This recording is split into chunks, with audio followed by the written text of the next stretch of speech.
ಎಲ್ಲರಿಗೂ ನಮಸ್ಕಾರ. ಮಂಜುಳಾಂಚನ ಯೂಟ್ಯೂಬ್ ಚಾನಲ್ಗೆ ಸ್ವಾಗತ ಮಕ್ಕಳೇ. ಇವತ್ತಿನ ನನ್ನ ವಿಡಿಯೋ ಕ್ಲಾಸ್ 9ನೇ ತರಗತಿ ವಿಜ್ಞಾನ ಕನ್ನಡ ಮಾಧ್ಯಮ ಭಾಗ 2 ಅಧ್ಯಾಯ 12 ಆಹಾರ ಸಂಪನ್ಮೂಲಗಳಲ್ಲಿ ಸುಧಾರಣೆ.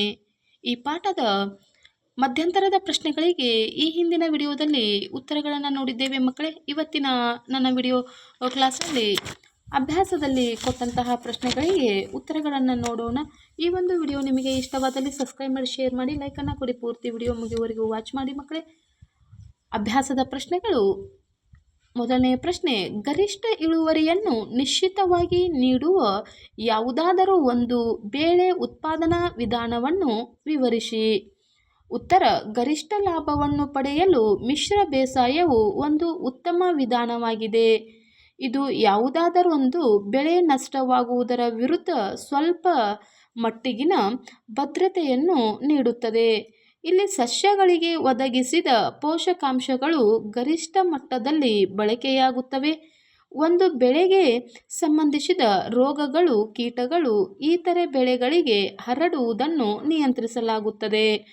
ಇನ್ನು ಎರಡನೆಯ ಪ್ರಶ್ನೆ, ಕೃಷಿ ಭೂಮಿಯಲ್ಲಿ ಸಾವಯವ ಗೊಬ್ಬರ ಮತ್ತು ರಸಗೊಬ್ಬರವನ್ನು ಏಕೆ ಬಳಸುತ್ತಾರೆ?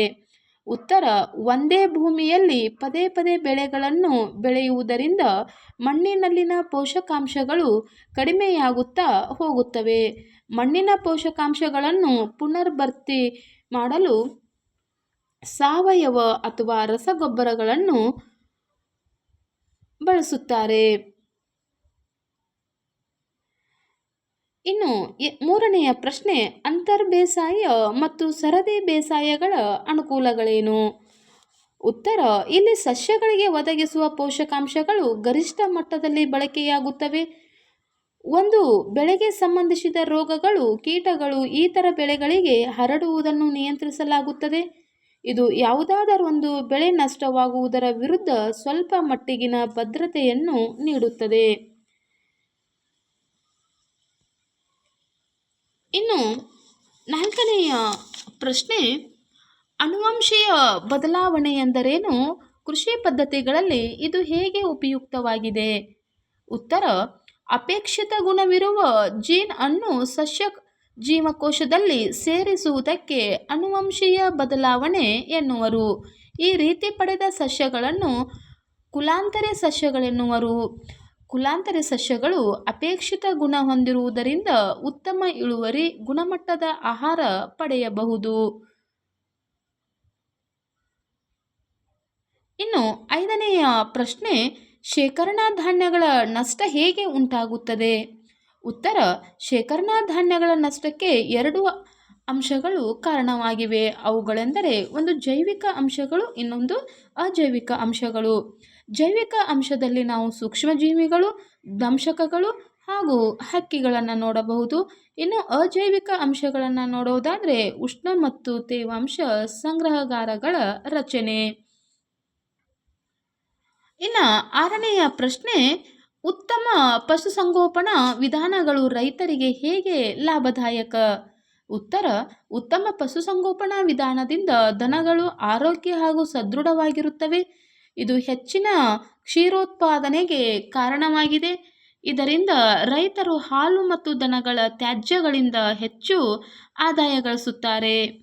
ಇನ್ನು ಏಳನೆಯ ಪ್ರಶ್ನೆ, ದನಗಳ ಸಾಗಾಣಿಕೆಯ ಲಾಭಗಳೇನು? ಉತ್ತರ, ಹೈನು ದನಗಳಿಂದ ದೊರೆಯುವ ಹಾಲಿನಿಂದ ಹೆಚ್ಚಿನ ಆದಾಯ ಪಡೆಯಬಹುದು. ಬರಡು ದನಗಳನ್ನು ಯಾಂತ್ರಿಕ ಕೆಲಸಗಳಿಗಾಗಿ ಬಳಸಬಹುದು. ದನಗಳ ತ್ಯಾಜ್ಯಗಳನ್ನು ತನ್ನ ಹೊಲಗಳಿಗೆ ಗೊಬ್ಬರವಾಗಿ ಬಳಸಬಹುದು ಅಥವಾ ಮಾರಬಹುದು. ಎಂಟನೆಯ ಪ್ರಶ್ನೆ, ಕೋಳಿ ಸಾಕಾಣಿಕೆ, ಮೀನು ಸಾಕಾಣಿಕೆ ಮತ್ತು ಜೇನು ಸಾಕಾಣಿಕೆಯಲ್ಲಿ ಉತ್ಪಾದನೆಯನ್ನು ಹೆಚ್ಚಿಸಲು ಇರುವ ಸಾಮಾನ್ಯ ಅಂಶಗಳೇನು? ಉತ್ತರ, ಉತ್ತಮ ಇಳುವರಿ ನೀಡುವ ತಳಿಯ ಆಯ್ಕೆ. ಒಂಬತ್ತನೆಯ ಪ್ರಶ್ನೆ, ನೈಸರ್ಗಿಕ ಮೀನುಗಾರಿಕೆ, ಸಮುದ್ರ ಮೀನು ಕೃಷಿ ಮತ್ತು ಸಿಹಿನೀರು ಮೀನು ಕೃಷಿಗಳ ನಡುವಿನ ವ್ಯತ್ಯಾಸಗಳೇನು? ಮೊದಲಿಗೆ ನೈಸರ್ಗಿಕ ಮೀನುಗಾರಿಕೆ, ನಂತರ ಸಮುದ್ರ ಮೀನು ಕೃಷಿ ಹಾಗೂ ಸಿಹಿನೀರಿನ ಮೀನು ಕೃಷಿಗಳ ನಾವು ವ್ಯತ್ಯಾಸಗಳನ್ನು ತಿಳಿಯೋಣ. ನೈಸರ್ಗಿಕ ಮೀನುಗಾರಿಕೆ ಸ್ವಾಭಾವಿಕ ಆವಾಸಗಳಲ್ಲಿ ಇರುವ ಮೀನುಗಳನ್ನು ಹಿಡಿಯುವುದು.